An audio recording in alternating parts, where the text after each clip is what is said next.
வானூர்திகளை பற்றி தமிழில் 176 பக்கங்கள் கொண்ட ஒரு புத்தகத்தை எழுதினேன். இது 100 பக்கங்களில் கலர் படங்கள், வண்ண படங்கள் அச்சிட்டிருக்கின்றேன். இது குழந்தை மாணவனாக இருந்த காலத்திலிருந்து எனக்கு வானூர்திகள் மீது, விண்வெளி மீது ஆர்வம் அதிகம். காவலூர் தொலைக்காட்சி வானூர்தி நிலையத்திற்கு சென்று பார்க்க முயன்றேன். திரும்ப ஜப்பான் டோக்கியோவில் ஒரு விண்வெளியை வானூர்தி பார்த்தேன் தொலைநோக்கி வழியாக. சுனிதா பாதுகாப்பாக வந்து இறங்கி விட்டார்.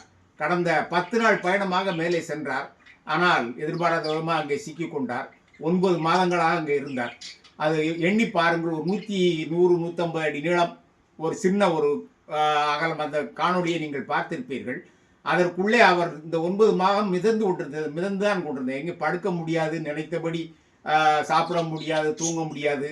அப்படிப்பட்ட ஒரு இடத்தில் ஒரு 9 மாதமாக சிக்கியிருந்தார் என்றால் அந்த போல நம்மால் இருக்க முடியுமா? இருக்க முடியாது. அதை எண்ணியே பார்க்க முடியவில்லை. ஏனென்றால் எப்பொழுது பாதுகாப்பாக திரும்புவோமா என்ற கவலை. கல்பனா கடந்த முறை கீழே வந்த பொழுது காற்று மண்டலத்தில் உரசி அவர் அந்த களம் வெடித்து சிதறி அவர் இறந்து போனார்.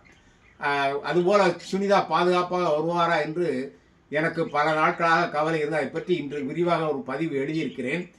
எப்படியோ அவர் வந்து சேர்ந்து விட்டார். விண்வெளிக்கு சென்ற முதல் பெண் யார் என்று நான் கல்லூரிகளில் தொடர்ந்து பேசி வருகிறேன். இந்த கேள்வியை முதலில் கேட்பேன். உடனே எல்லா மாணவிகளும் கல்பனா என்று சொல்வார்கள். ஆனால் அது தவறு. 1962ஆம் ஆண்டிலேயே ரஷ்யாவைச் சேர்ந்த வாலண்டினா தெரஸ்கோவா விண்வெளிக்கு சென்றார். அவரை அடுத்து லியூட்மிலா கொந்தரத்தியேவா விண்வெளிக்கு சென்றார். 476 நாள் ஒரு ரஷ்யர் வேலரி ஒருவர் என்ற பெயரில் ஒருவர் இருந்திருக்கிறார் விண்வெளியில். இவர் சுனிதா கிட்டத்தட்ட 280 நாட்கள் இருந்திருக்கிறார். அவர் பாதுகாப்பாக மீண்டு வந்தது எல்லோருக்கும் மகிழ்ச்சி.